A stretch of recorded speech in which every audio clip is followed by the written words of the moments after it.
really assassinated me, but that they could never get me as a clear target because I was surrounded.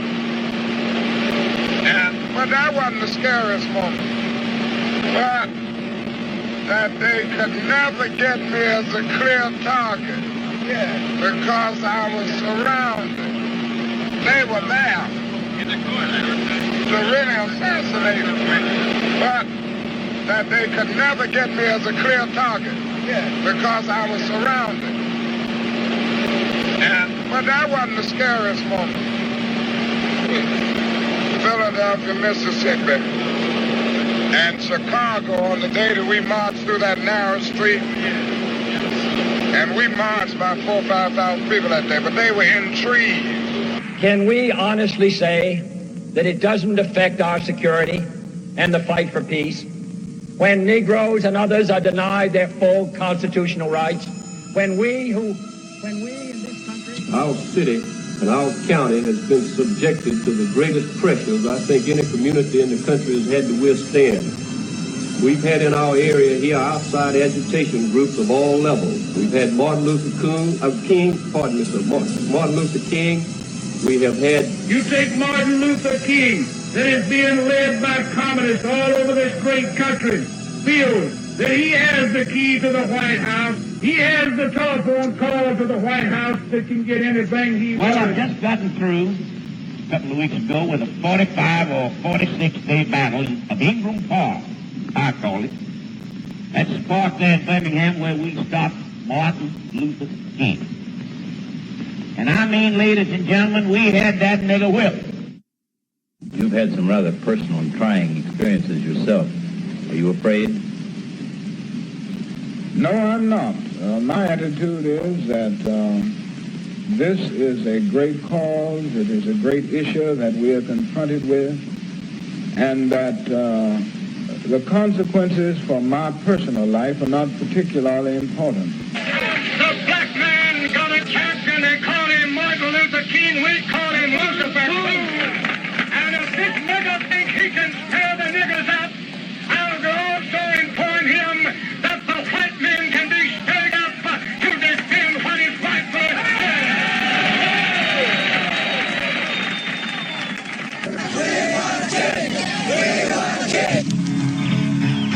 America for white, Africa for black.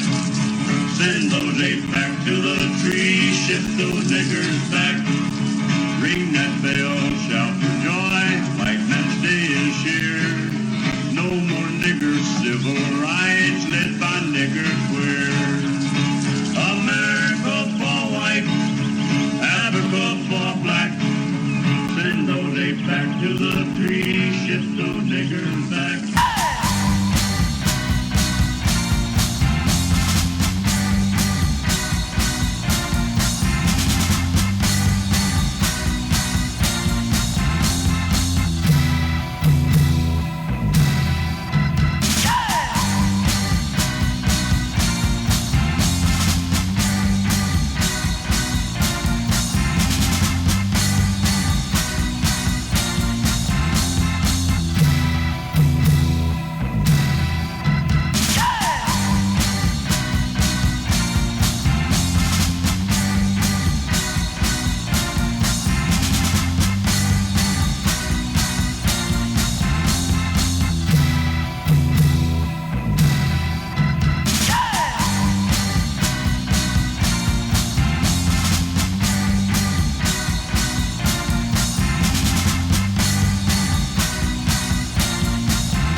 all the people of the South are in favor of segregation.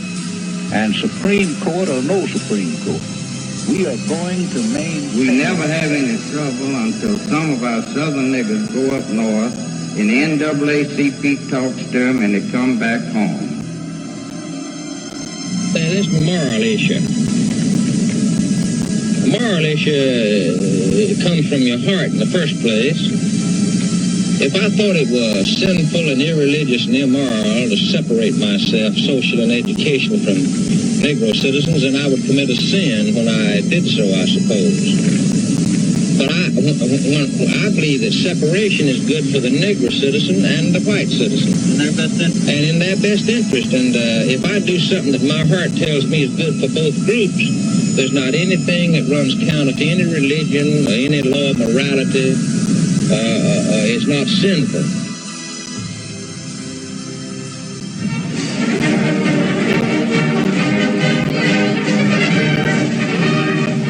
I draw the line in the dust and toss the gauntlet before the feet of tyranny, and I say segregation now, segregation tomorrow, and segregation forever. They want to throw white children and colored children into the melting pot of integration, out of which will come a conglomerated, mulatto, mongrel class of people. Both races will be destroyed in such a movement. There will be no enforced integration in Virginia. Desegregation is against the Bible. I find my scripture for this in Genesis 9:27. I've seen it happen myself. Here in Alabama, no Negro is ever embarrassed. He knows the cafes he goes to. He knows the ones that the whites go to.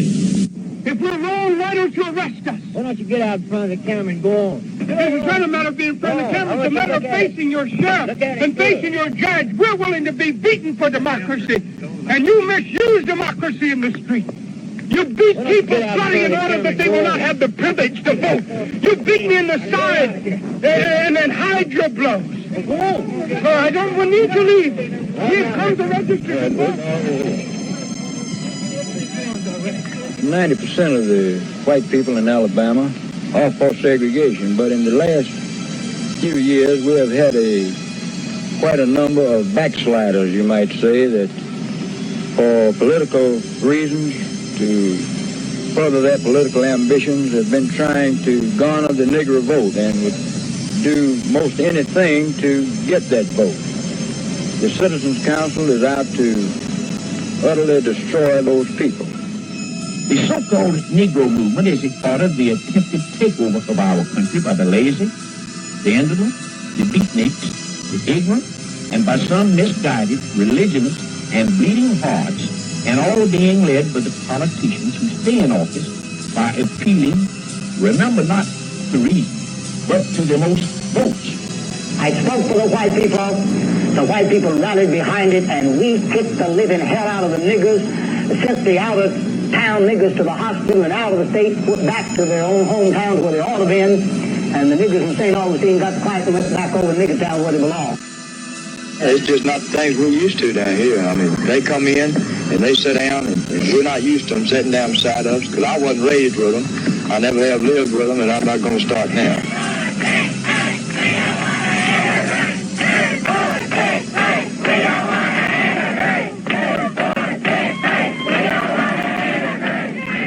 But believe me, there were those that followed Hitler, like you blindly follow this Sheriff Clark, who didn't think their day would come. But they also were pulled into courtrooms, and they were also given their death sentences. You're not this bad a racist, but you're racist in the same way that Hitler was a racist. And you're blindly following a man... I don't think we can give anybody any guarantees. Say that we've reached a point where we almost are where the Jews are when Hitler took power. That are you going to sit by and wait until you're put in a concentration camp, or you're going to organize and fight? I'm tired of living every day under the threat of death. I have no martyr complex. I want to live as long as anybody in this building tonight. And sometimes I begin to doubt whether I'm going to make it through. I must confess it. He said, I want to see you. I told him earlier at the courthouse that he could speak at our meeting tonight if he wanted to, and I invited him and told him that he could have 15 minutes. So I asked him if he was planning to come, and he said, I want to see you about that. Can I step over? And I said, yes. And he came over and started hitting me. Where'd you hit him again? Right forward. And then after they pulled him away, he started kicking me. Are you injured in any way? Do you feel any... I don't think so. I just feel a slight headache, and I'm sure that'll pass away shortly. Will you press charges against him? No, I don't plan to. John F. Kennedy died. We were sitting together, and he said, that's exactly what's going to happen to me. God has told me that he wants freedom for his people. And I'm not going to run from the responsibility. It may even mean physical death, but if it means that I will die standing up for the freedom of my people, God has spoken to me.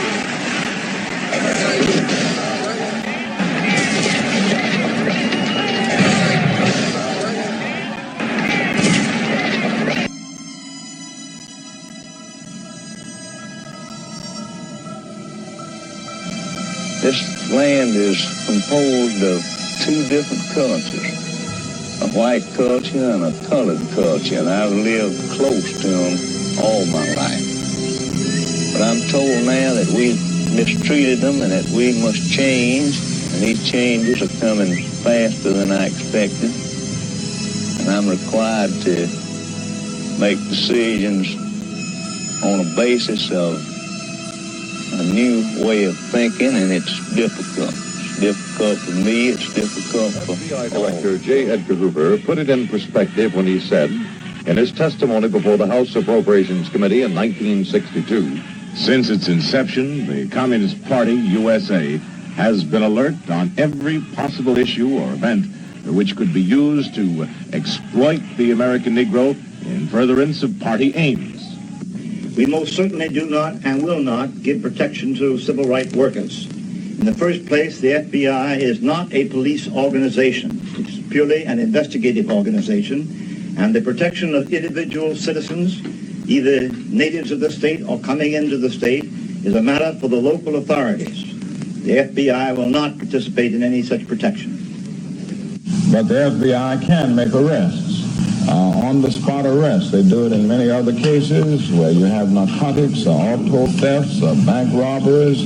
It's only when you come to civil rights that there is this tendency to be rather slow. But I'm not... Hoover was shocked that the Reverend Martin Luther King Jr. would dare to criticize the Bureau. He ordered his agents to bug King's motel rooms, where they recorded alleged extramarital affairs. He actually played those tapes for reporters. Hoover was obsessed with King. He wanted to bring King down as a leader. Why that was, I think, is because he criticized the Bureau. The fact that Dr. King was black and criticized the Bureau probably made it that much worse. When King was chosen for the Nobel Peace Prize in October 1964, it was almost more than Edgar could stand. A dogmatic Hoover protege named William Sullivan, head of domestic intelligence, went so far as to send copies of the surveillance tapes to King's home in Atlanta. Included inside was an anonymous threat. The letter ended with a sinister suggestion saying, quote, "There is but one way out for you. You better take it before your filthy, abnormal, fraudulent self is bared to the nation." Did you know right away that it was from the FBI? Sure. It really was tragic that anybody in official circles would sink to such depths. Well, I listened to the tape, and I didn't find anything on there that, that appeared to be anything like that. Today, Coretta Scott King is speaking for the first time about the sexual allegations the FBI was using to try and destroy her husband. I feel so strongly because Martin and I never had one argument about a woman. Not one. What is the truth? As far as I'm concerned, I don't know of any relationship that my husband had. Not saying that there weren't some, because nobody's a saint, but I don't know of any. Martin was not a promiscuous man. He was not that kind of a man. Martin Luther King was the kind of man who managed to keep his family sealed away from the dangers he faced. We felt so safe and so protected and very secure. He expected that he would be killed. He thought that ultimately it was going to be because of his opposition to the war in Vietnam, and perhaps more importantly because of his tremendous commitment to bring economic justice to this republic. Because when he entered that fray, when he began to talk about the redistribution of wealth, you have to understand he was coming up against the most powerful forces in this land. We have stood up for nonviolence with all of our hearts. And those who will make this peaceful revolution impossible will make a violent revolution inevitable. And it didn't cost the nation 1 penny to integrate lunch counters. Well, it didn't cost the nation 1 penny to guarantee the right to vote. But now we are dealing with issues that cannot be solved without the nation spending billions of dollars and undergoing a radical redistribution. It's an evil war. No matter where it leads, no matter what abuses it may bring, I'm going to tell the truth. We've burned down too many rice fields. We've run too many peasants and humble people out of their villages and out of their little huts. It's time, America, to come on home from Vietnam. And when King announced plans to lead hundreds of thousands in a Poor People's March on Washington, James Earl Ray's attorney William Pepper says government leaders became even more alarmed. And when they viewed the Pentagon demonstration in October of '67, they got what they thought was a taste of barbarians at the gate.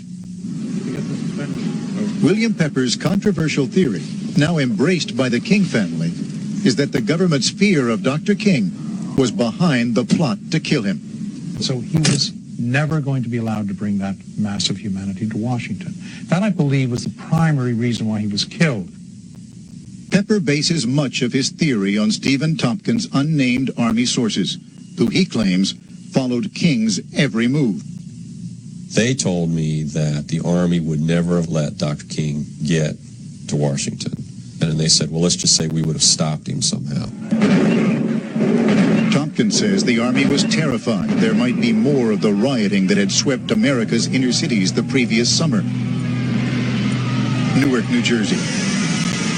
23 people killed in sniper fire. Detroit. Week-long rioting, the worst this century. 43 dead. They'd seen what happened in Detroit. They saw what happened in Newark. We've got black Americans shooting at our soldiers. Something is terribly wrong here, and the United States is in danger. You see, the real problem with violence is that we have never been violent. We have been too nonviolent. And the government worried that King could no longer control the young black militants also planning to come to Washington.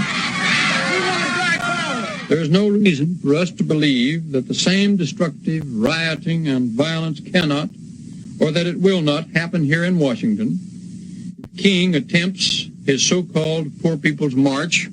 It's one thing to bring in a group of political demonstrators who work together and who've had training in civil disobedience. It's another to assemble a lot of poor folks from the ghettos of America and the slums of America, assisted by street gangs from Chicago for security, and bring them into the nation's capital. And as we know now, they were saying that we must never allow another leader such as Dr. King to rise in black America. So there were great forces.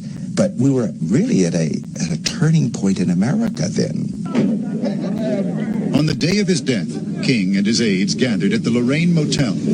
Dozens of Memphis police officers patrolled the surrounding streets. And as they had for years, FBI agents had Dr. King under tight surveillance.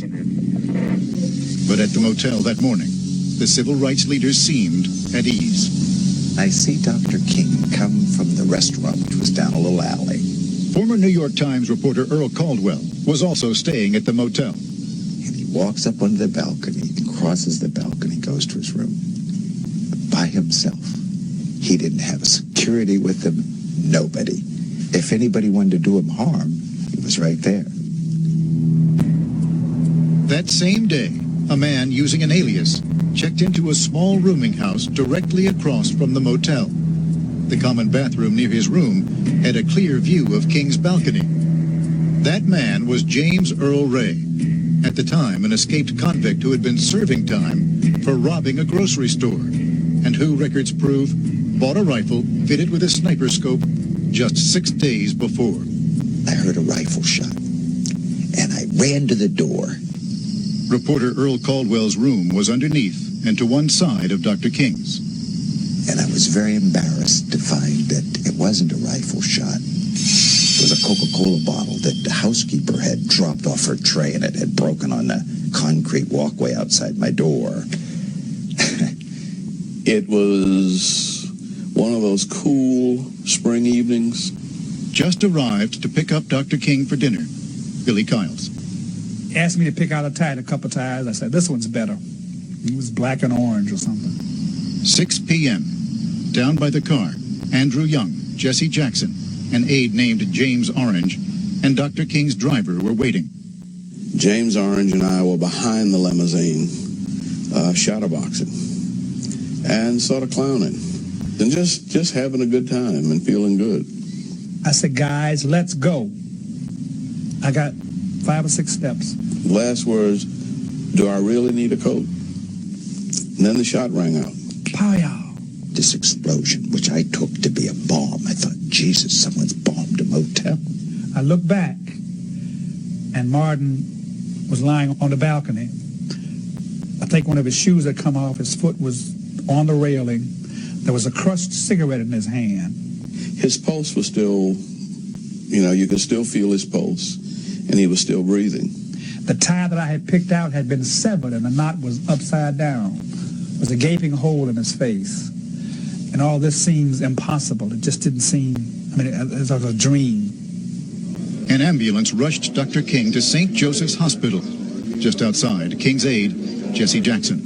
All I know is that police were all around. You had literally 100 to 150 police in the area. And they didn't see anybody. I was in my bedroom, and the phone rang. And the first call I got was from Jesse Jackson. He says, Dr. King was shot. The Reverend Dr. Martin Luther King, 39. I came in the room and she had turned on the television set, and I heard the announcement. And I remember I went in my room and I prayed and I said, please don't let my daddy die. A sniper's bullet cut down Dr. King as he... Very shortly, Andy Young called.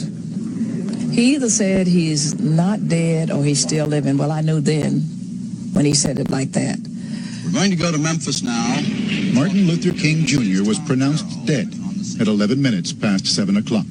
Police came in and conducted a very quick investigation. And that night, ABC News reporter Tom Jarrell was in Memphis. The shot apparently came from an apartment building directly across the street.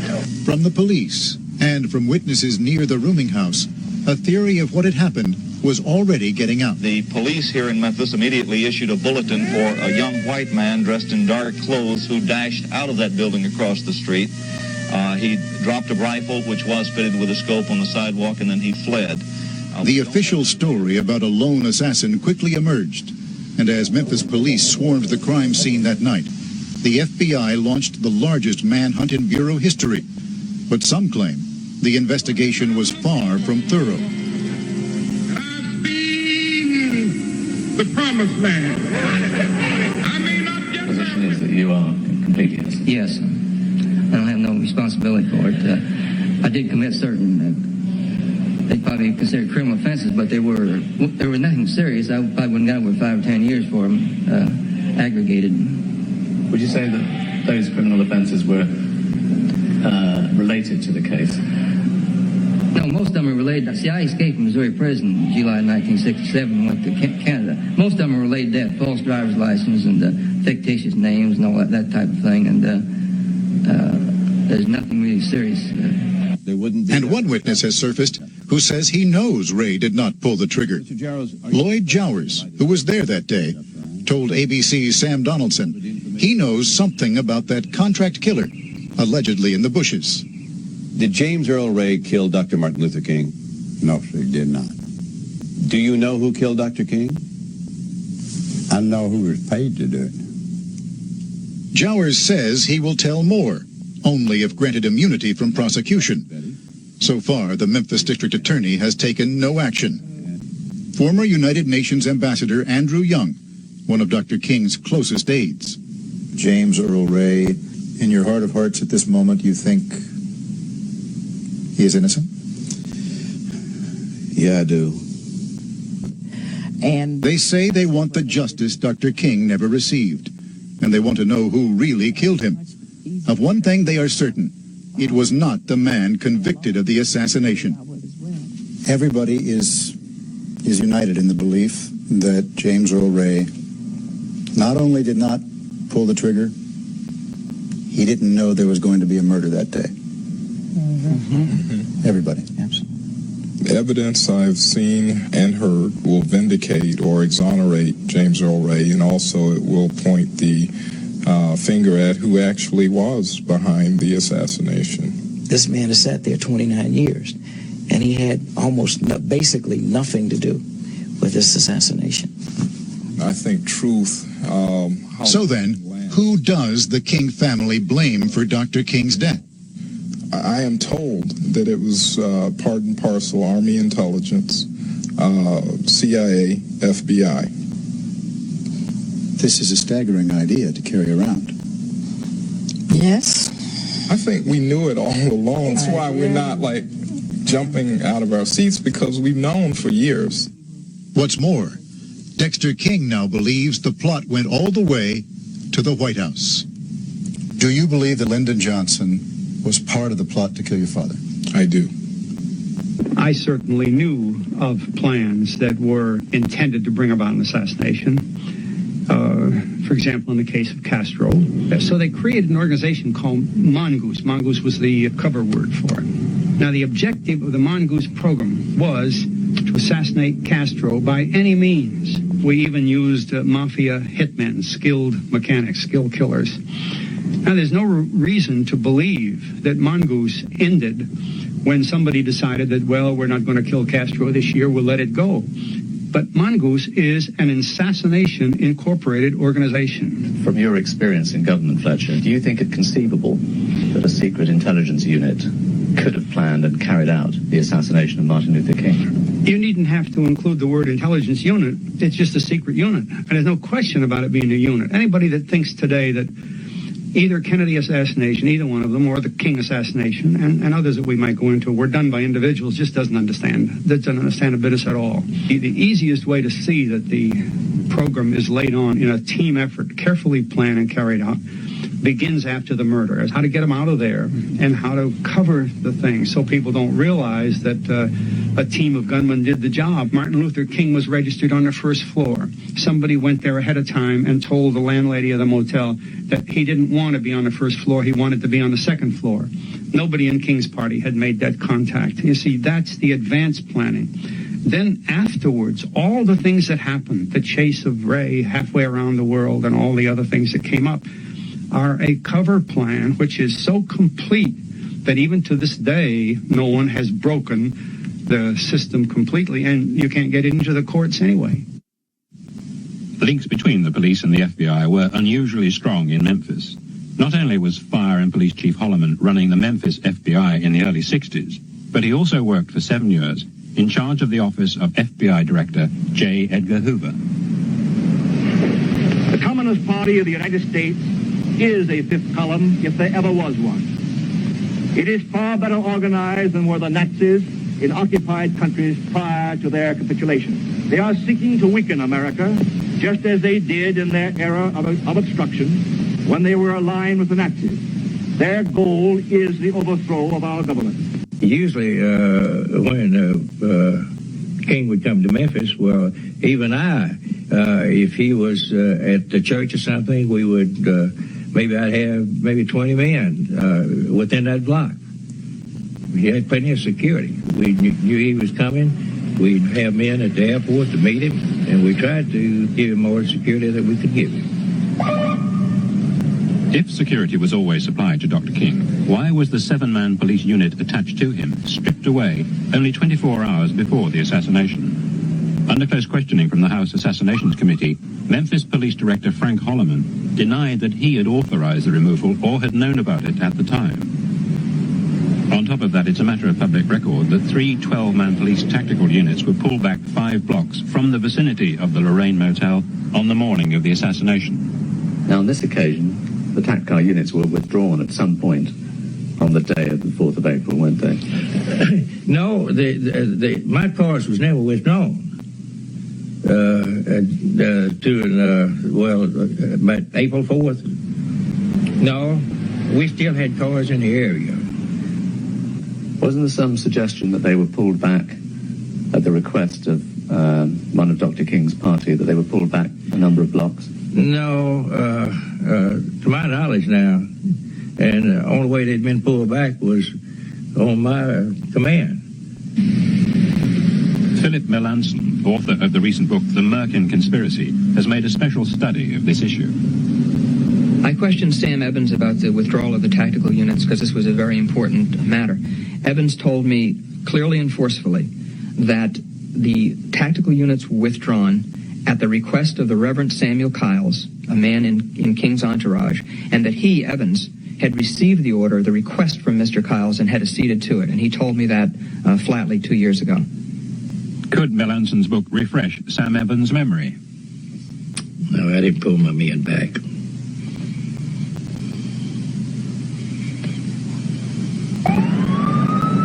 Why is Sam Evans now being evasive on this important issue? Is it because the official excuse for removing the tacked cars just does not ring true? For someone in the SCLC to have instructed, quote unquote, the Memphis police to move back those tactical units would be laughable in that situation, and it's absurd to think that the Memphis Police Department would have acceded to that request. These tactical units were riot control forces that were there to keep the lid on the Lorraine and monitor King. And if he or anybody in his party had told them to move back, I think they would have increased the surveillance net or begun to look more sharply for trouble. It's unthinkable that they would simply be that accommodating. In Memphis, there is evidence that the Secret Service did influence the activities of the police. Ed Reddit was a detective in a surveillance post at the fire station. Oh, you can see the back, so you can see all of the courtyard of Lorraine. In fact, the office, the whole bit from there, all the way down to the corner of the building. You can see everything around Lorraine. And Lieutenant Larkin arrived and stated that I was wanted at the headquarters. I said, for what? He said, I don't know, just get in the car, let's go. I was told to bring you back. As I viewed the room, there appeared to be numerous law enforcement people from all of the various agencies, local, the county, state, and nationally. Director Frank Holloman stated that the man standing across from me was Secret Service from Washington, stating that there was a contract out on my life. At that time, he told Lieutenant Larkin to take me home and wait until someone arrived to guard me. Once we arrived at my house, while seated in the car, awaiting the security for me, being there, I imagine, no more than 5 or 10 minutes, the radio blasted out and Dr. King had been shot. From various sources, we've been able to piece together that the information about the assassination attempt on Detective Reddit did indeed come direct to Chief Holloman from a Secret Service man in Washington. This departmental communication reveals that by 4:15 that afternoon, Lieutenant Arkin of the Memphis Police Department had been alerted by a phone call from the FBI that the assassination threat attributed to Reddit was a mistake. So why was Chief Holloman sending Reddit home at 5 p.m., 3/4 of an hour later? He testified to Congress that he was not told of the mistake at that time. Lieutenant Arkin, then head of the Police Intelligence Unit, can have no such excuse. He received the phone call and then personally took Reddit home. The reasons for his actions are unexplained. He refused to be interviewed for this program. The Reddit affair represents the distraction of the Memphis Police Department by a false intelligence report from Washington that was inputted into the Memphis Police Department within hours before the assassination, and that seemed to have distracted everyone in the department to the extent that they were off on missions and having meetings, and that's very significant. The fact that Reddit had a different assignment is not the entire affair. Where that information came from about a false threat, why and how it was taken seriously, and what its distraction factor was, is the importance, and I think that has yet to be fathomed. Floyd Newsom, a black fireman at the same station, was also inexplicably moved to another part of town that day.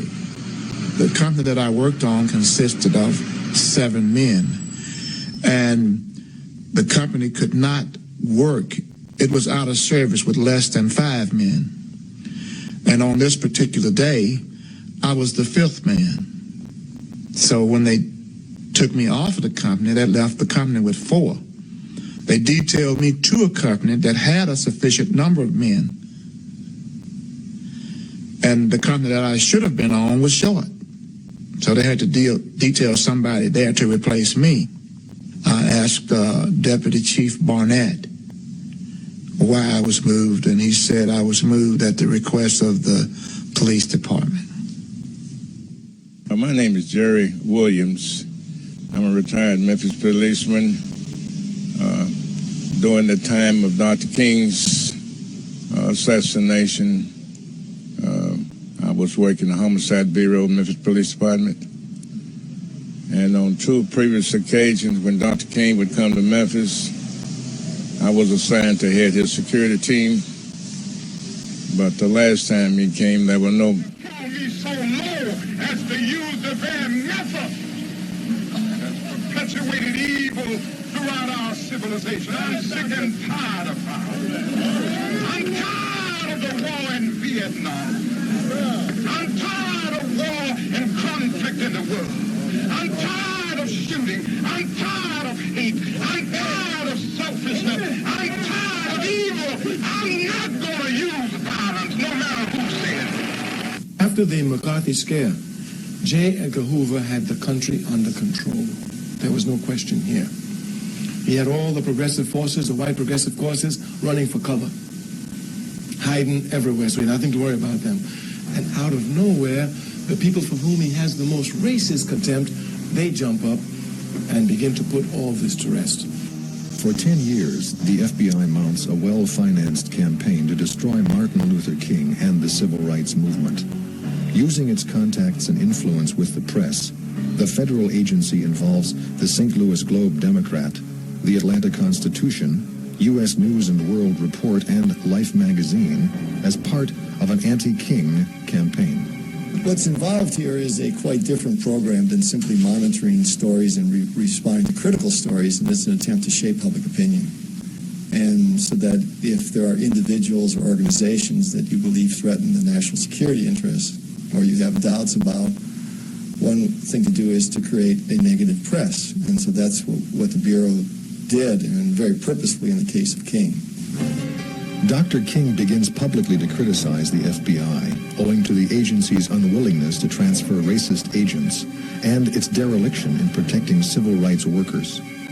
Hoover, as well entrenched as any federal bureaucrat will ever become, considers the agency his personal fiefdom.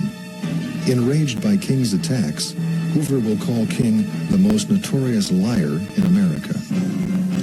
Formerly based in the agency's Albany, Georgia office, FBI agent Arthur Murtaugh, testifying before a congressional committee, confirms Dr. King's criticisms.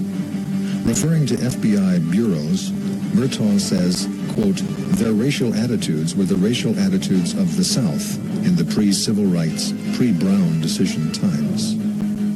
Our feeling was that the FBI agent from the South was indistinguishable from his community. The FBI had to work with the local law enforcements. That was their task.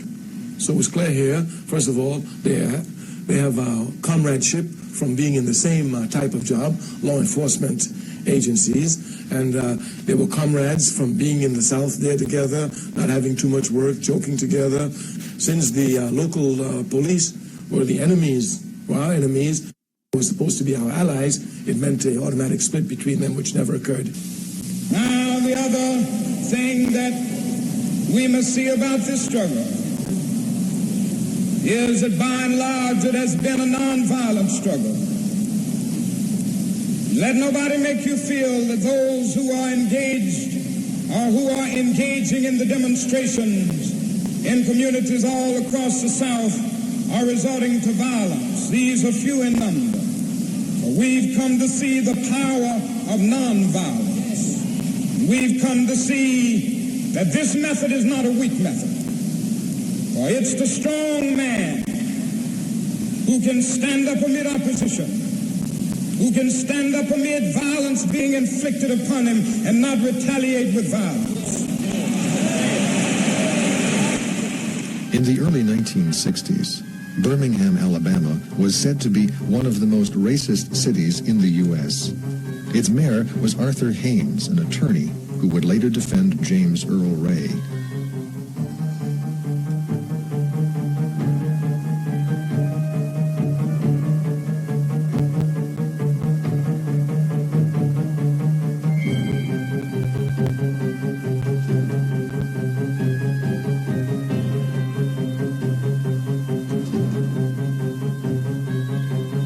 Birmingham police official Bull Connor will initiate a reign of terror against the city's black citizens in a campaign of police-sponsored violence which will shock the nation and the world. This is not a sectional issue. Difficulties over segregation and discrimination exist in every city, in every state of the Union, producing in many cities a rising tide of discontent that threatens the public safety. Nor is this a partisan issue. In a time of domestic crisis, men of goodwill and generosity should be able to unite regardless of party or politics. This is not even a legal or legislative issue alone. It is better to settle these matters in the courts than on the streets, and new laws are needed at every level. But law alone cannot make men see right. We are confronted primarily with a moral issue. It is as old as the scriptures and is as clear as the American Constitution. After the March on Washington and Dr. King's speech, the FBI intensifies its campaign against Dr. King.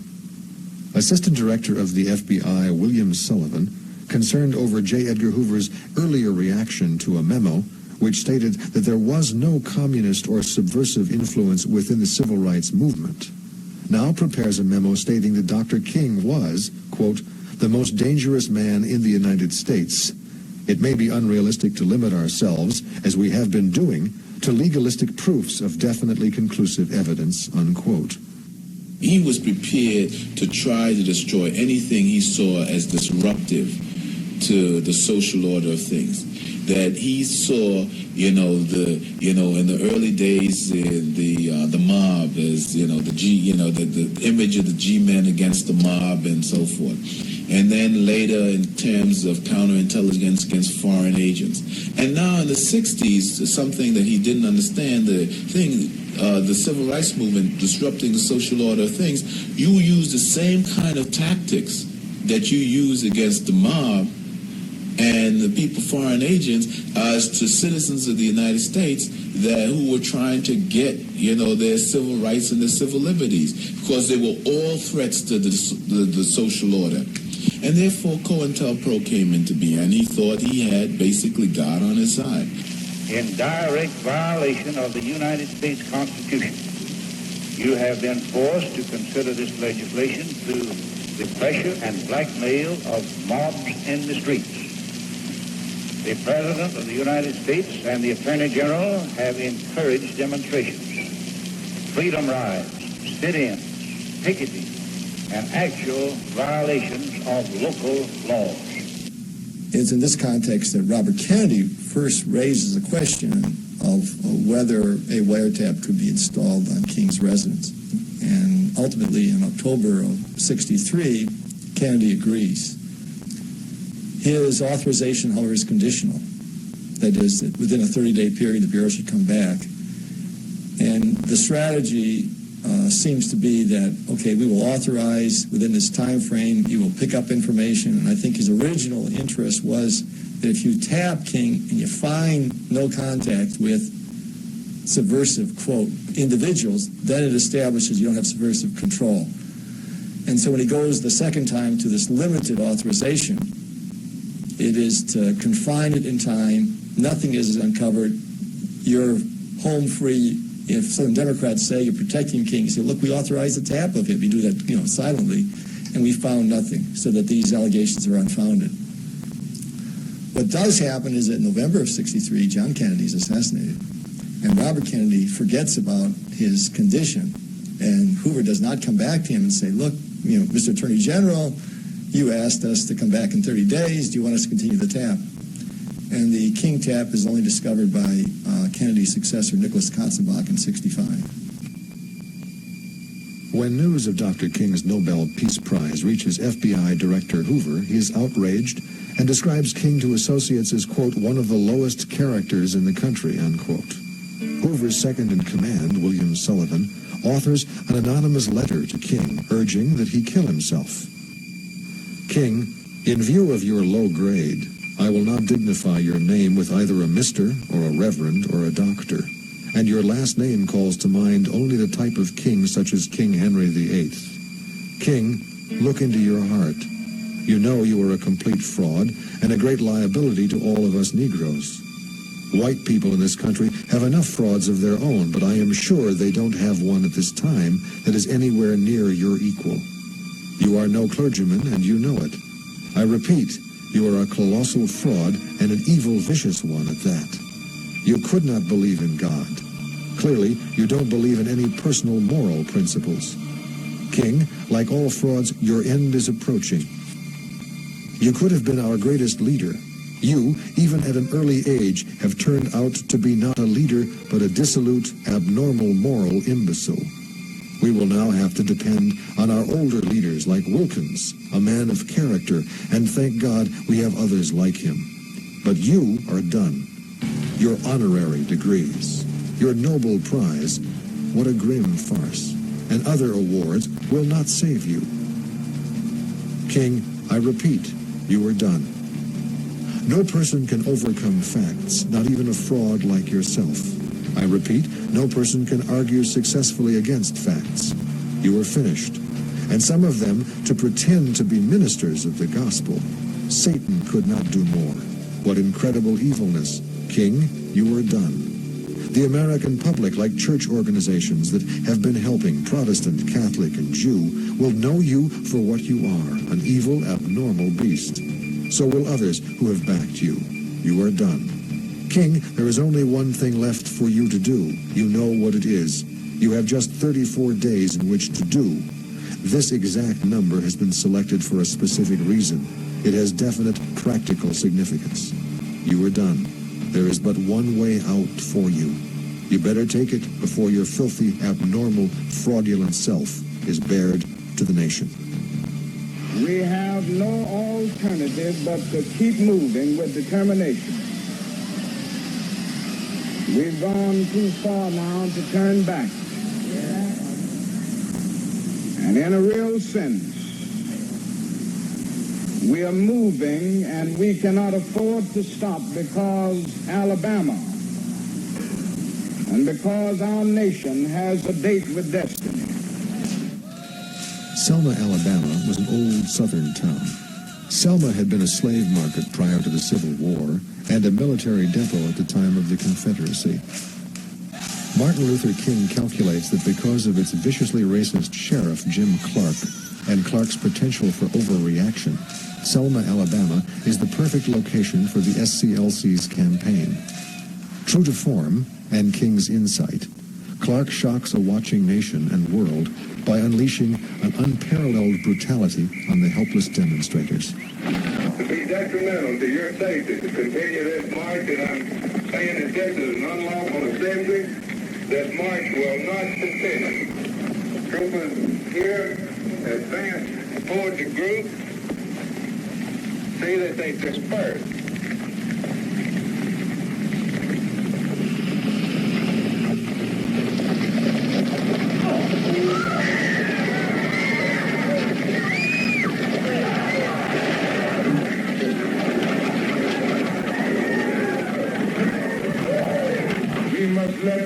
them know, and we must let the world know, that it is necessary to protest this threefold evil. The problem of the denial of the right to vote, the police brutality that we continue to face and face in its most vicious form last Sunday. Then the attempt to block First Amendment privilege. We have the right to walk the highway. We have the right to walk to Montgomery if our feet can get us there. This is Mr. C.M. Rhodes, minister of the Selma Avenue Church of Christ, on the occasion of the Selma to Montgomery March. You've seen the civil rights movement in Selma, Mr. Rhodes, in the past 9 weeks. Will there be any good from the demonstration march that is now in progress? Well, in one sense, I think there will be good. I think it will awake the nation, America, as to what is really behind it and the complex issues that are involved, the communist infiltration, and a number of other factors. So I think there will good come from it, even though there's a great deal of agitation and quite a mess as it is. You've seen it transpire over the past 9 weeks here in Selma. Just what have you seen? Well, I've seen communism in action. I've seen exploitation of boys and girls who should have never been taken out of the schools. I've seen false promises made on the part of the civil rights leader. I've seen the Negro himself being used as a pawn and as a tool by this conspiracy. What happened in Selma is part of a far larger movement which reaches into every section of America. It is the effort of American Negroes to secure for themselves the full blessings of American life. Their cause must be our cause too. Because it's not just Negroes, but really it's all of us who must overcome the crippling legacy of bigotry and injustice. And we shall overcome.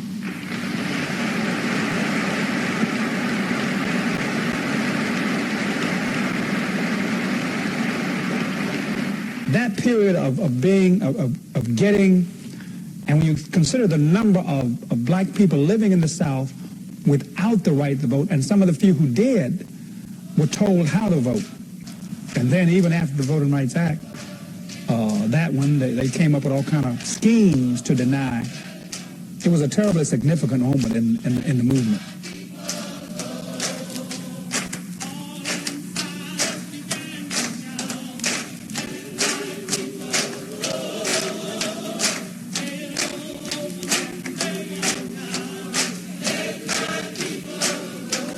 Let us march on segregated housing. Until every ghetto of social and economic depression. Dissolve the Negroes and whites live side by side in decent, safe, and sanitary housing. Let us march on segregated schools. Until every vested, segregated, and inferior education becomes a thing of the past. And Negroes and whites study side by side in the socially healing context of the classroom. Let us march on poverty. Let us march. Your willingness to go to jail will make jobs possible for everybody else who will finish school. Negroes going to school, we finish school and can't get any jobs down here anyway. They throw us in the worst position, and whether we have high school training or not, are beyond that. We are still last tied in the first five. So what we've got to see is that the things that are being done in such a creative manner by you will make Birmingham a better city for everybody. Sparked by a case of police brutality, the Watts Rebellion in Los Angeles changes the course of the civil rights movement.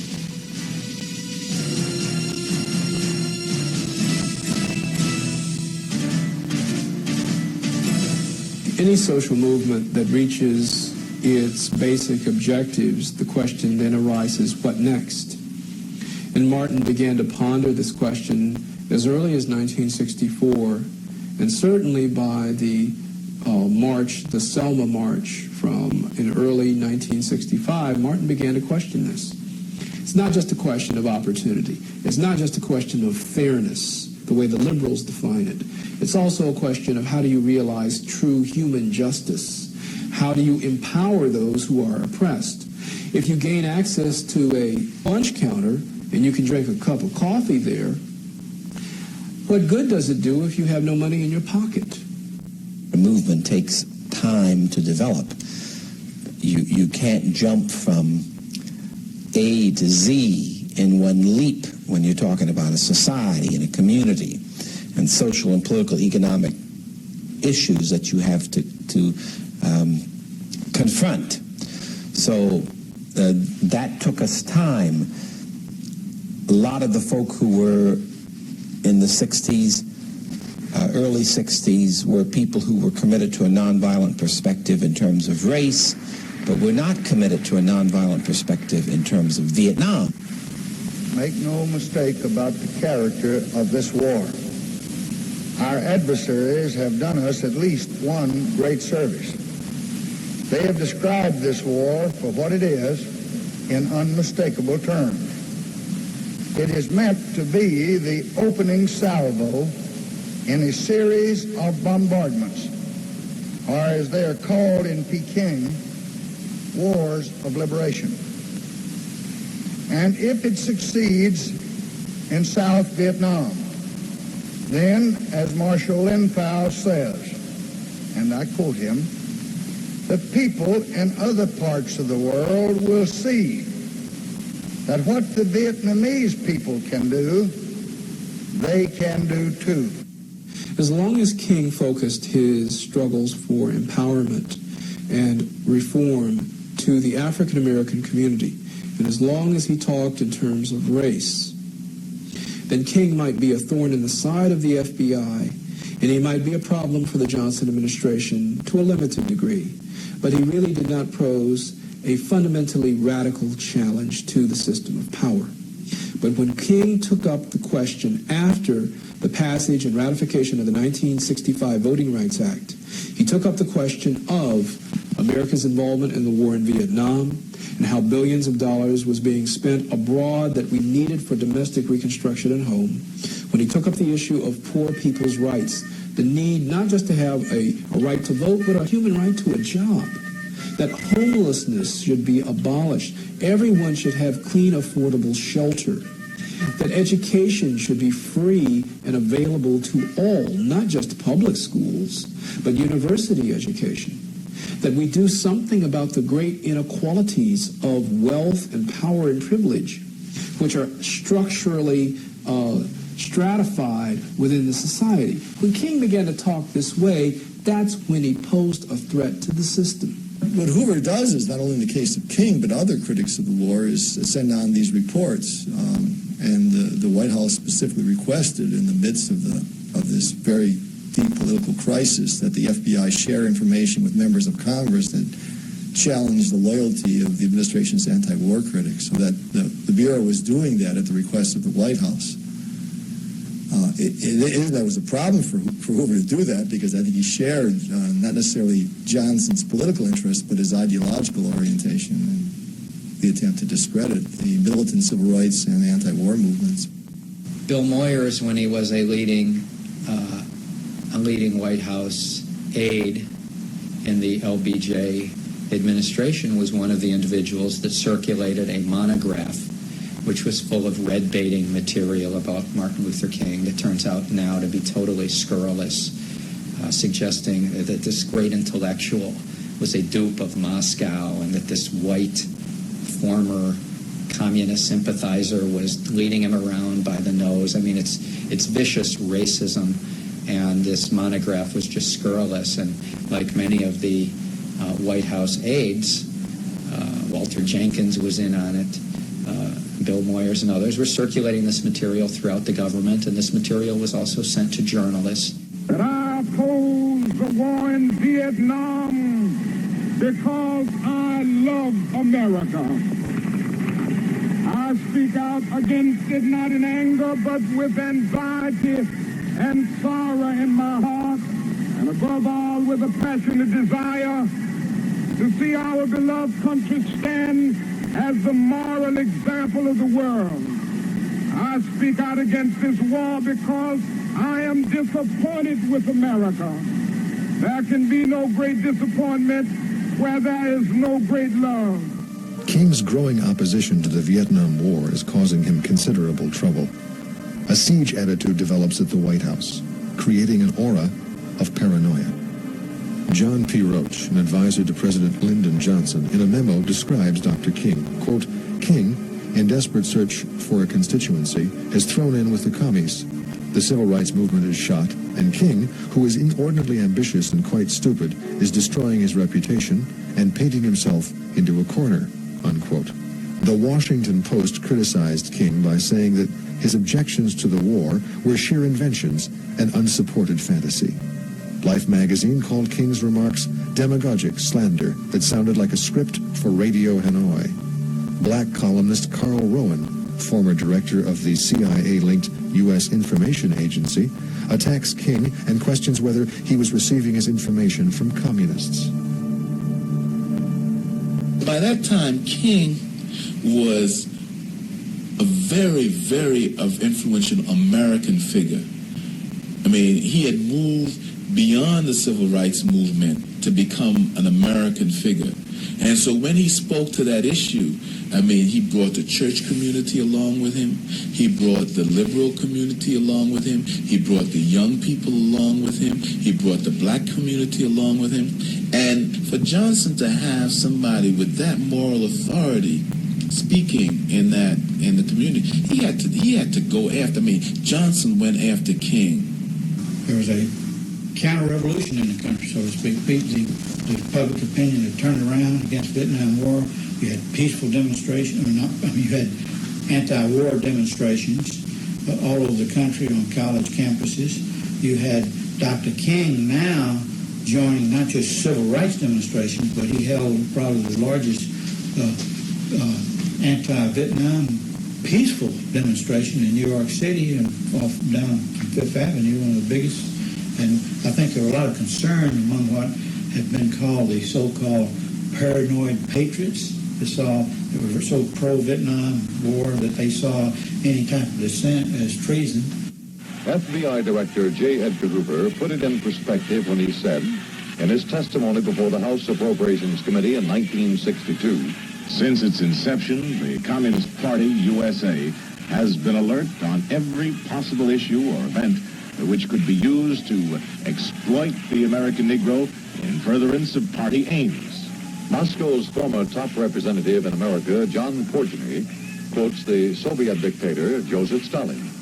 It is the basic duty of the Communist Party to develop all revolutionary possibilities of the Negro race, to transform the Solid South and the Black Belt from reserve forces of the bourgeoisie to reserve forces for the proletariat.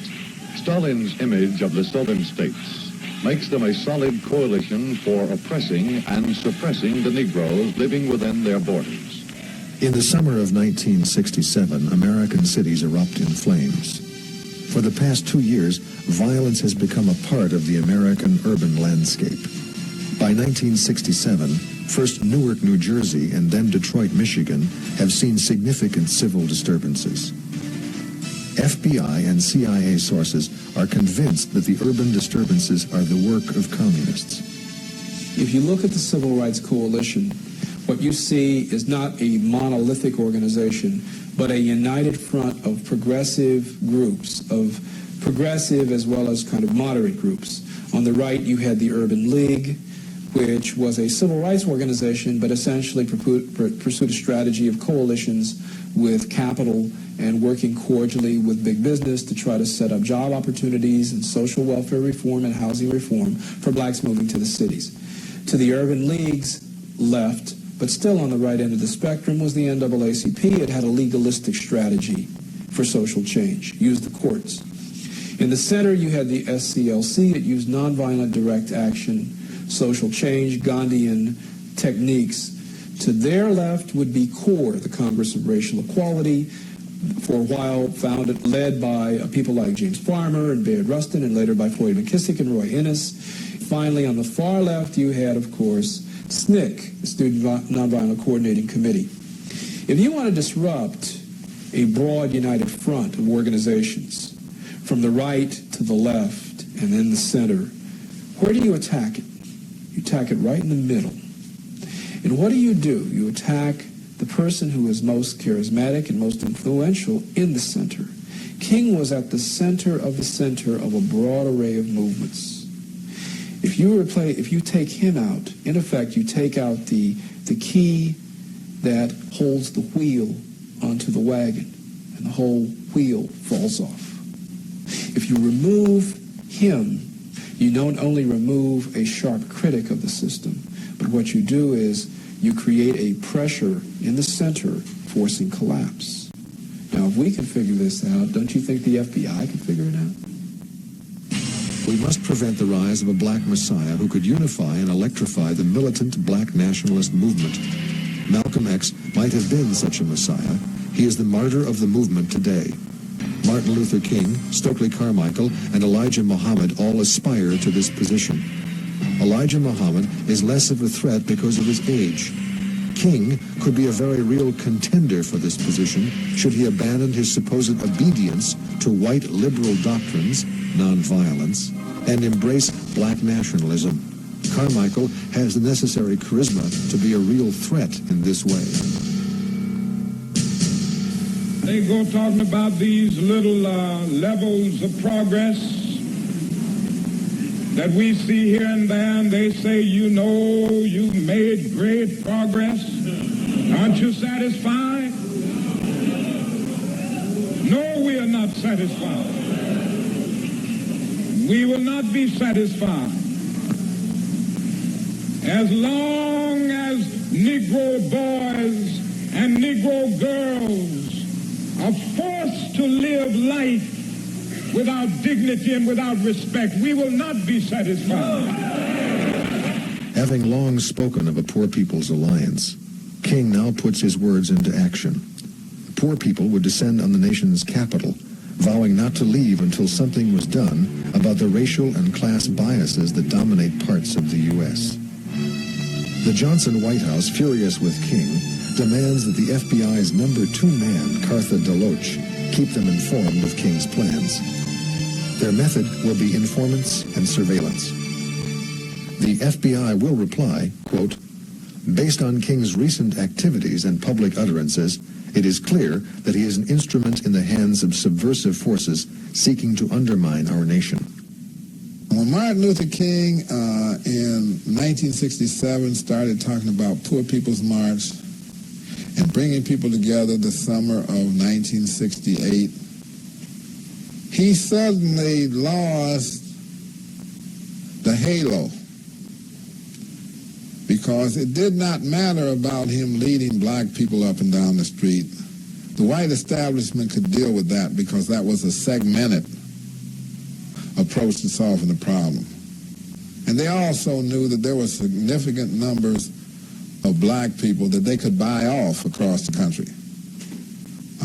Elected officials, this kind of thing, so that they could blunt the thrust of what King was doing. But at the point that they came up with the idea of the Poor People's March and they started talking about Hispanic people, black people, low-income white people, ethnics were involved, a tremendous coalition that status quo people never want to see come together in this country.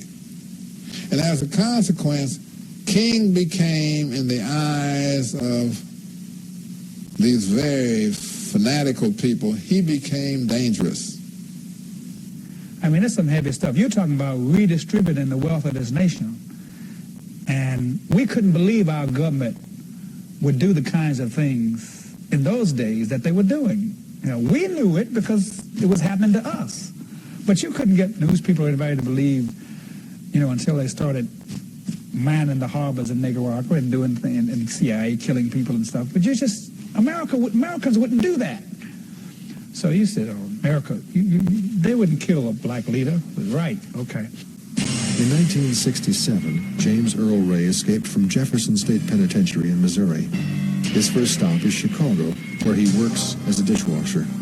He soon flees to Canada, where he claims to meet a man who would only identify himself as Raoul. Ray begins to work for Raoul carrying contraband. Raoul provides Ray with money in exchange for Ray's help.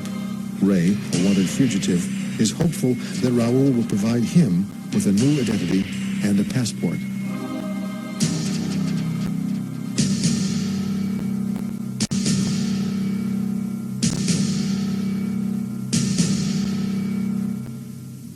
James O. Ray, in his own book, Tennessee Waltz, names the person that introduced him to this shadowy figure Raoul as David Gravier. And David Gravier, interestingly enough, is a director in a financial operation, a bank, a specific bank, that is financially tied and founded under Credit Suisse. And Credit Suisse is the financing arm for many international intelligence operations, including, most importantly, being the financial base for a firm called Permanent Industrial Exhibits, or Permindex, which is named by many of the Kennedy researchers as one of the firms operating on the level of the mechanics and placing the assassins in the John F. Kennedy assassination.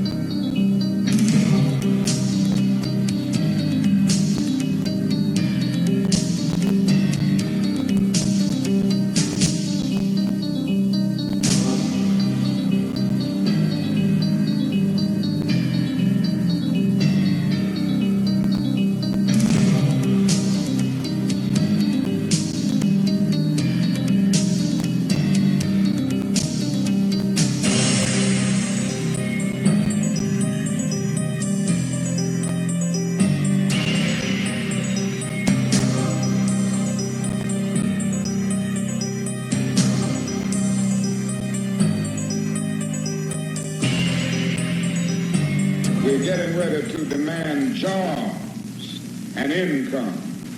We're tired of working full-time jobs for part-time income.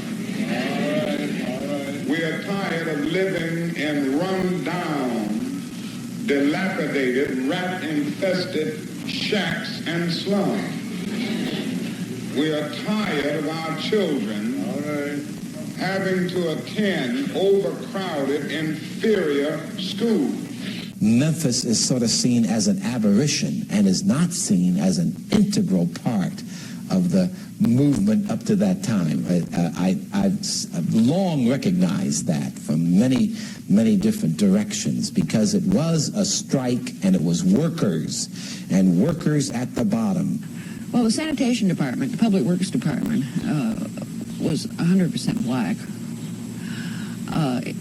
It was low paid.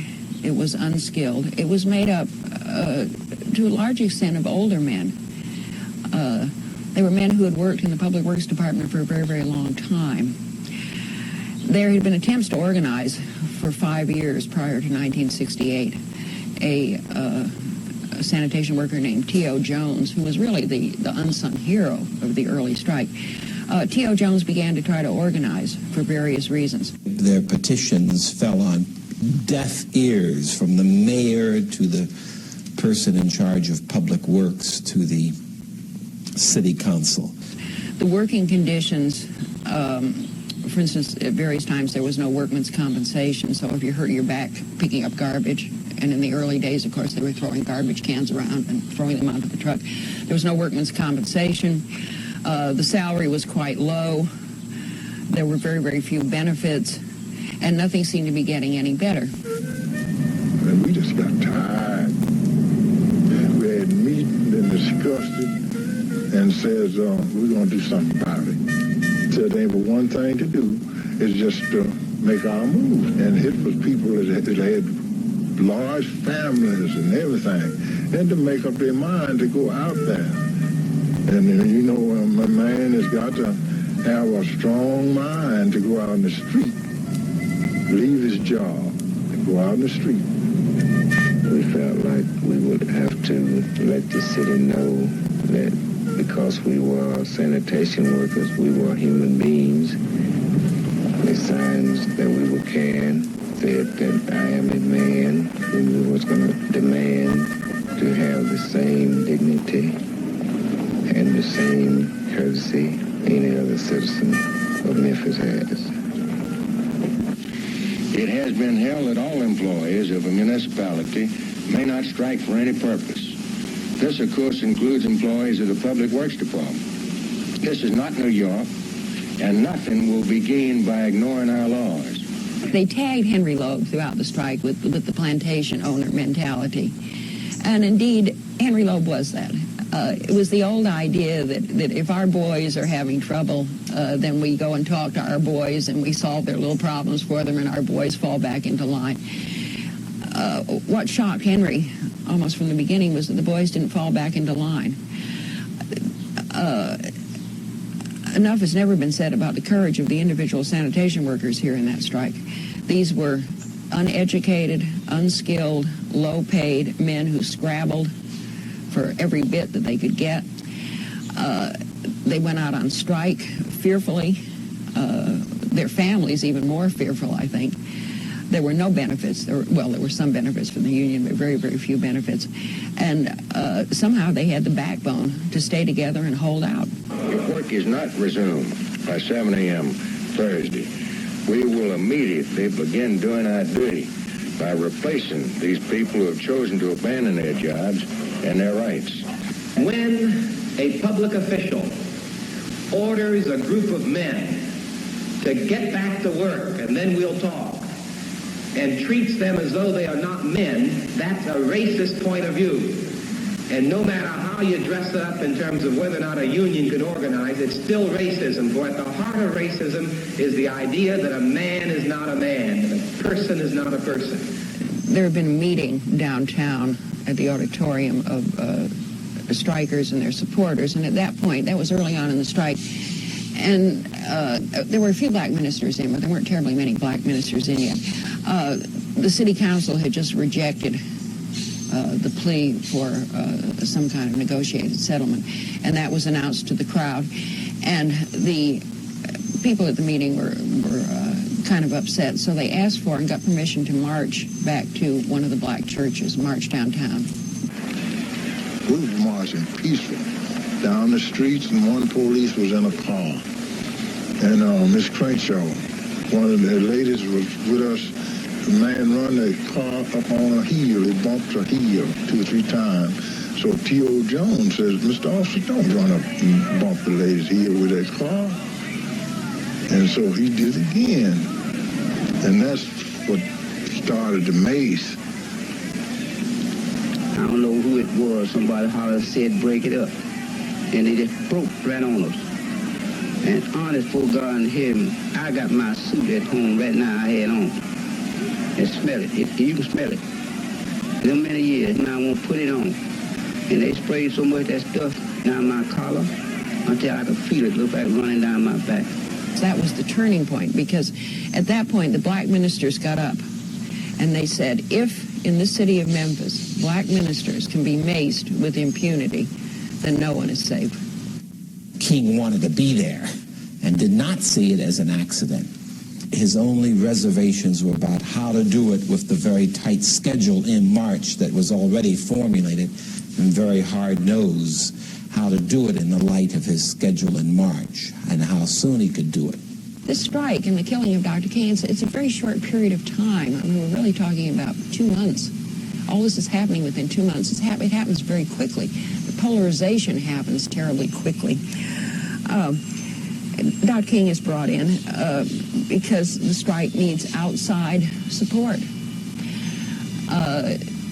You have to remember where we were in February of '68 was the Tet Offensive in Vietnam, for one thing. So it looked like the Vietnamese War was just up for grabs at that point. And all the talk about we were going to win in Vietnam was down the drain. Johnson would withdraw from the presidency right before Dr. King was killed. Bobby Kennedy comes into the race. There's the release on the report on causes of violence in the United States comes in that period. So all these things are happening in the country. And down in Memphis, you have this what was evidently termed by the national media as this kind of piddly little strike going on. So they needed outside, the strike leaders realized that they needed outside support. When a movement was going in a certain town, you would get maybe lesser known people to come in and have a rally than better known people to have a rally. But the ultimate was always to get Martin King to come in and rally. And that's what happened in Memphis. And he came against the advice of all of his staff, because we're organizing the Poor People's Campaign and we don't have time to go to Memphis.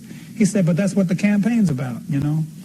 Here again, economic justice. These men worked all week long under the most horrendous conditions you can imagine and still qualified for welfare, most of them, because they made so little, making 50 cents an hour, 40 cents an hour. If it rained, they didn't work. They had no bathroom privileges, no facilities. It was 2 steps above slavery. You are demanding that this city will respect the dignity of labor. So often we overlook the worth and the significance of those who are not in professional jobs, of those who are not in the so-called big jobs. But let me say to you tonight that whenever you are engaged in work that serves humanity and is for the building of humanity, it has dignity and it has worth.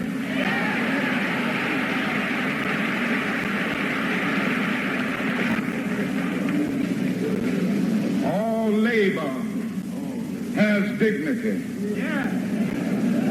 But you are doing another thing. You are reminding not only Memphis, but you are reminding the nation that it is a crime for people to live in this rich nation and receive starvation wages. He came into Memphis that night, and it was almost like, maybe like Montgomery. The kind of simplicity of it. Here were guys who were sanitation workers who certainly had a just cause. If there were ever a just cause, it was that sanitation strike. Here was a clear-cut, simple, just cause. And these were his people. And so when he finished speaking, a note was slipped to him asking if he'd come back. And he got back up on the podium and said he was willing to come back and lead a march. And the place went wild. His staff were appalled. His staff people were appalled that he had committed to coming back to Memphis because they didn't want him to do that. He came back in then on March the 28th, and that was when we had the mini riot here. The march was broken up. And then Dr. King was really caught at that point, because now all over the country, the national media are saying, if he can't even lead a piddly march in Memphis, Tennessee, are we going to let him come to Washington? Long an FBI sounding board, the St. Louis Globe Democrat accuses King of plotting a new race war. By 1968, the FBI has logged over 50 death threats directed at Dr. King. The events involving security for Dr. King raise many troubling questions. Some evidence indicates that King's movements were being manipulated through FBI COINTELPRO style maneuvers. Martin Luther King never stayed at the Lorraine Hotel. He always stayed at the Holiday Inn, where the security was better. We know now that it was J. Edgar Hoover who dropped to the press on which they was running the great black leader that say, don't do as I do as I say do. Martin Luther King Jr. is telling black folks, to Negroes, to boycott white businesses, and yet he's staying at the Holiday Inn. And it was that embarrassed him. into moving to the Lorraine Hotel. Now, a very interesting thing. King was on the first floor. They said a light-complected Negro came in. We know now it was white, who worked for King, who worked for SCLC, so they were told, and said, look, don't put him there, put him up there. Now, we know all of this happened. The tactical units that would have been surrounding King under any normal circumstance at that point and would have prevented the escape of any assassin, all the tactical units in that area were drawn back that morning and were operating several blocks away instead of right in the vicinity of King. And the change in hotels, where King moved from the white to the black hotel there at the Lorraine, even the change of rooms, which was arranged at the last minute to put him up on the second floor balcony, all suggest a level of planning much beyond anything that a lone assassin could have done. All we say to America is be true to what you said on paper.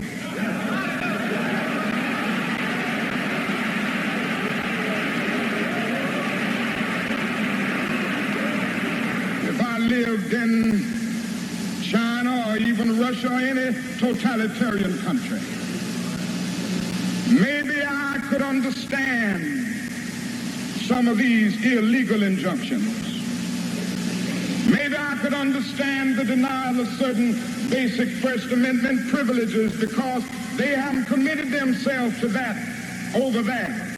But somewhere I read of the freedom of assembly.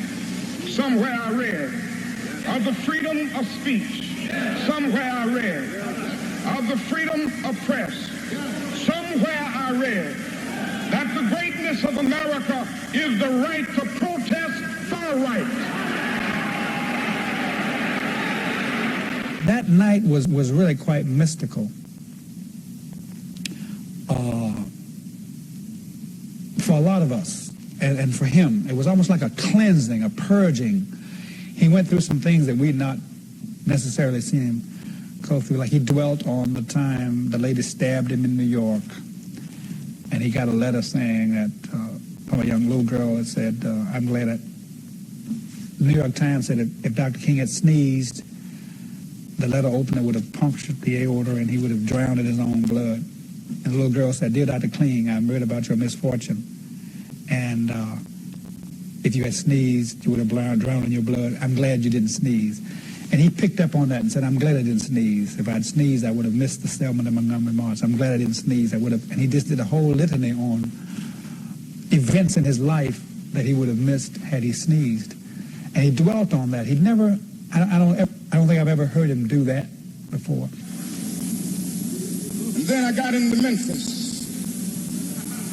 And some began to say the threats, or talk about the threats that were out. What would happen to me from some of our sick white brothers. Well, I don't know what will happen now. We've got some difficult days ahead. But it really doesn't matter with me now, because I've been to the mountaintop. I don't mind. Like anybody, I would like to live a long life. Longevity has its place. But I'm not concerned about that now. I just want to do God's will. And He's allowed me to go up to the mountain. And I've looked over. And I've seen the promised land. I may not get there with you. But I want you to know tonight that we as a people will get to the promised land.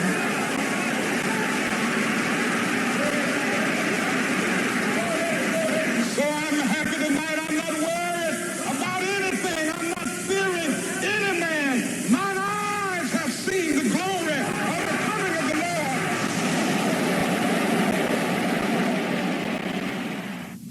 And the day of his assassination, I mentioned to Andy, I said, Andy, they're giving Martin's room number on the radio and television, because I kept hearing Dr. King is back in town to lead a march. He's in room 306 at the Lorraine Motel. Well, you just don't do that. which means that somebody had put it on the teletype, and every news person that came in to read it read that copy. Dr. King is back in Memphis in room 306 at the Lorraine Motel. And it was on. I said, Andy, we need to get that checked. He said, okay, yeah, we do. But we never did. Ray's story was that he came to Memphis. He said he stayed at the Rebel Motel, that he was not John Willard. He did not rent the room from Bessie Brewer, and that he met Raoul at the Rebel Motel the night before. And that Raoul was John Willard. That Raoul was going to rent this room, contact Ray the next day, and meet him at the rooming house. Somebody was moving Ray. Somebody was handling Ray. And on instruction, got into the area around the rooming house, but was not in the rooming house by his own story, and that's corroborated by other witnesses, but was in fact about a half mile away, changing a tire in a car around 6 o'clock, which is the time of the King shooting. So none of the things work in terms of Ray being the assassin or being in the rooming house. He is, like Oswald, another patsy set up. Well, so what happened the last hour of King's life? It's like 3 news people in a room, in a hotel room, waiting to go to dinner. You talk about news stuff. It was 3 preachers in a room talking about preacher stuff, talking about revival. I had to preach revival. Ralph Abernathy needed somebody to preach revival. Martin said, why don't you get Kyles to do it? He said, yeah, Kyles, what you doing? I said, I got to go to Columbus, Georgia for Fred Lofton, who pastors here now. He said, Martin said, man, anybody with good sense would rather spend a week in Atlanta than go to Columbus, Georgia. He said, but who said you had good sense? You know, in a good mood, good mood. He said, now, we're going to your house for dinner. I said, yeah. He said, now, Ralph said, I know your wife didn't cook because she's too pretty. Then somebody said, Martin said, well, it was just that kind of banter between preachers. He said, tell me, what do you think it was, Billy, that galvanized this community behind the sanitation workers? He said, man, this is a movement. This is really a movement. Then finally, about 5:45, on the porch, on the balcony, and there were some people out there, and he greeted them, and Jesse was down there, he greeted him, and somebody said, go back. Ralph was in the room putting on cologne. He said, there's going to be some pretty ladies there, so I'm going to smell good. Martin, somebody hauled up and said, Martin, it's going to be chilly, bring your coat. So he told Ralph, get my coat. Martin stood here and I stood here. He leaned over the balcony, was talking to Jesse at the very moment of the impact. I said, okay, guys, let's go. I got about right here. Pow-yow. I didn't realize there was a shot until I looked over the railing and people were ducking. One shot. I looked back and Martin was mortally wounded.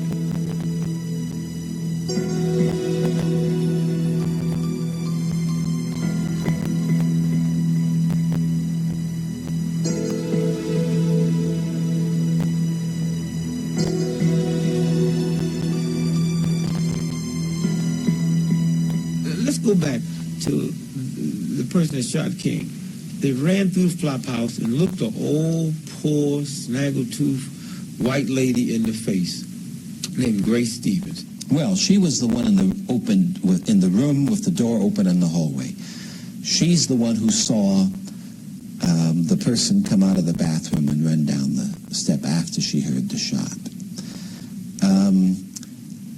She's the one who was showing pictures later on and said, no, this is not the man. I said, she described the man so that there are at least 2 descriptions of the man, the one that fits the person she saw and the one that fits James Earl Ray. Then when she would not yield, they took the drunk husband, the drunk common law husband, as the one who had been the witness. And of course, he had seen nothing. They put words into his mouth and got him to give the description that they gave.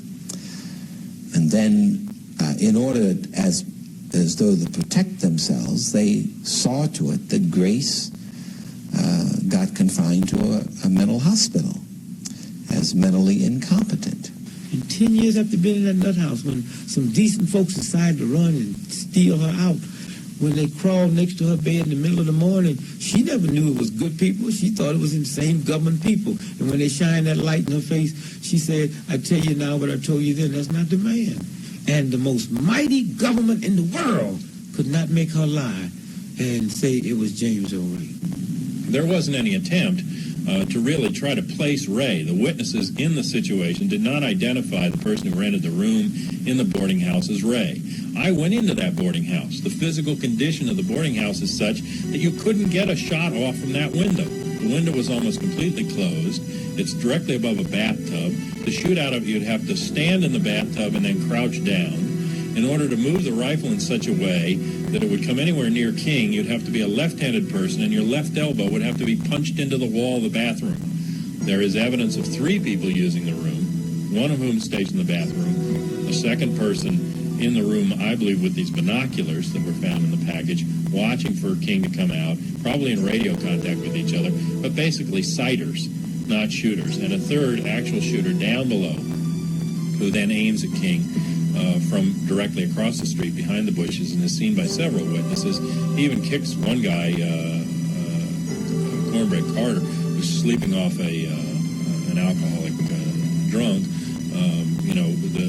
there in the bushes, and he wakes him up, and this guy sees him, disassemble the gun and jump over the retaining wall. Several witnesses saw him jump off the retaining wall and meld into the crowd, and then get on a scooter, and one of the cop cars tried to follow him out, but couldn't get through the crowd. Following the assassination, James Earl Ray states that he picked up Raoul at the Main Street rooming house, dropped him off, and then drove all night to Atlanta, Georgia. Ray then takes a Greyhound bus to Toronto, Canada. Previously, Ray had stated that he did not return to Atlanta. Ray is his own worst enemy by varying his stories.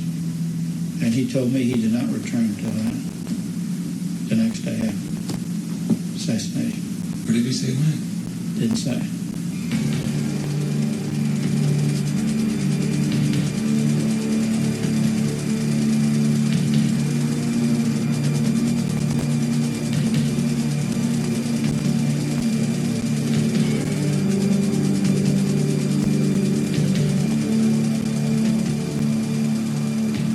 They weren't looking for a conspiracy. And that leads us to the question of Arthur Murtaugh. Arthur Murtaugh was an FBI agent in good standing. He retired after about 20 years in the Bureau, became a practicing lawyer in upstate New York. And he said, I was involved in the assassination investigation. I saw what happened. The FBI wasn't even looking for a conspiracy. He said the FBI systematically washed out conspiracy leads that would have pointed toward the right wing. And Arthur Murtaugh talked about something else. He said, on the day of the assassination, he watched as a supervisor in the Atlanta FBI office, at hearing the news that King had been shot, began jumping up and down in glee. They finally shot the son of a bitch. They finally shot Zorro. Zorro was the FBI's code name for Martin Luther King. There was a gun that was used, however, it was found outside the rooming house from which the shots were allegedly fired, and it's found with a pile of other items traceable to James Earl Ray in a blanket left outside Knipes Amusement House. Why leave a whole package of evidence behind to trace you directly to the trial? A gun that you've bought, and have a record of its purchase in a store, a prison radio. I mean, things were there that belonged to Ray, but there were clothes that wouldn't have fit him, and it's just a ridiculous thing for somebody who's actually committing a crime to do, to leave this whole package of evidence like a Christmas present behind for the Memphis police and the FBI to eventually link back to his name. It's my belief that rather than indicating Ray's guilt, that indicates the contrary, because I cannot think of anyone who would be stupid enough to leave the evidence against him on the street outside of the rooming house in which he was only shortly before the assassination. They never conducted what at that time the most sophisticated test in the state of the art at that time was a spectrographic analysis test. The FBI didn't conduct that test. They could actually have conducted such a test and take the fragments from Dr. King's neck, conducted a test, and linked it with the rifle. They did not do that. Mr. Fraser testified, yes, the bullets found in the bundle was consistent with the fragments, Dr. King. Not conclusive, but you see, that type of reasoning is sure that it would be also consistent with ammunition manufactured before and years after. I mean, it was no evidence at all. There was no ballistic evidence that could link that rifle with Dr. King's. There are many other indications that Ray, especially in the situation in Toronto, had connections with U.S. intelligence in terms of how he was being moved and manipulated, and did things that were well beyond his capability. For instance, he used aliases of 3 different people who lived near each other in Toronto who looked exactly like him almost. One to the extent that he had the same facial scars and wounds. Could he go to a phone book and pick out people that lived so close to each other randomly? It just made no sense. Ray, traveling under one of his Toronto aliases, Raymond Snade, made his escape to London, England, where it seems that he lost his contact and reverted to his bungling ways and was finally apprehended by Scotland Yard at Heathrow International Airport. Ray was trying to escape to Rhodesia at the time the U.S. government was faced with a curious dilemma in the extradition of James Earl Ray. To win custody, American authorities must first produce evidence sufficient to warrant trial under British law. It is interesting to note that the U.S. sought extradition of James Earl Ray on conspiracy charges to the murder of Dr. Martin Luther King. The Justice Department initially filed a charge against James Earl Ray in Birmingham, in federal court in Birmingham, alleging that he had been part of a conspiracy to assassinate Dr. King. Years later, when Bud Fensterwald and I represented Ray, we filed a motion asking that he be brought to trial on that charge, hoping that we could smoke the government out. Instead, the government simply moved to dismiss the charge, and the charge was dropped. So all of these things are suspicious things. James Earl Ray being caught and then put in a special cell where he claims he was sick. I remember that on the front pages of the paper, his petitioning the judge to change some of the lights, to change his conditions because he was getting sick. Then a well-known defense lawyer in the country coming into the state of Tennessee and claiming, James Earl Ray, you will be executed if you do not plead guilty. There had been no executions in the state of Tennessee by that time for at least 16 years. In 1969, as the new trial date neared, Ray says that Foreman began to coerce him into pleading guilty, began to pressure him to plead guilty, and ultimately threatened that if he did not plead guilty, that Foreman would withdraw from the case and allow Ray to go to trial with a public defender. Ray thought that that would be absolutely disastrous because he knew that public defenders did not have a very good reputation, did not have the skills, resources, or experience to do the kind of job his case required. So he reasoned that it would be better to plead guilty and then tried to overturn the guilty plea rather than to go to trial with a public defender. Although Ray had pleaded guilty at an earlier hearing, he interrupts his attorney, Foreman, when Foreman maintains to the court that there was no conspiracy. Ray later states, "I was a setup and sucked in. I bought the rifle that was found on the sidewalk after the murder, but I did not fire at King or anybody else." Over time, with the release of the documents and with careful study of the volumes, the critics have found that this was almost as flawed an investigation as the original Warren Commission work had been in the John F. Kennedy case, and there were no real efforts to determine anything except a rather vague implication that Ray might have been involved with some conspiracy where someone was putting up money to have King killed, and feeling that he could cash in, he went to be the lone assassin. That investigation was a complete sham. The FBI, certain FBI officials were happy that King was dead, and they didn't give a damn who had killed him. And that's why the real villain here isn't the FBI. They were known to hate civil rights activists, peace activists. They were a weapon against the progressive movement in this country in the broadest sense for 50 years under J. Edgar Hoover. That's a given. The real villains here, in my view, are the media and the Democratic Party and the members of Congress. In April 1968, when Martin Luther King was killed, not one of them spoke out and said, wait a second, given what the FBI did to Martin Luther King in the last 5 years of his life, we can't let them head the investigation. We need some independent body. We need a special prosecutor, or we need to set up a special committee of Congress to watchdog the FBI's investigation, or something's got to be done, but we can't let an agency that had made Martin Luther King public enemy number one, we can't let that agency be the investigators of who killed King. That would be criminal. And where was the U.S. Congress? Because the U.S. Congress knew damn well what the FBI had done to King during King's life, and they didn't lift a finger. They were intimidated and afraid of J. Edgar Hoover, the FBI czar.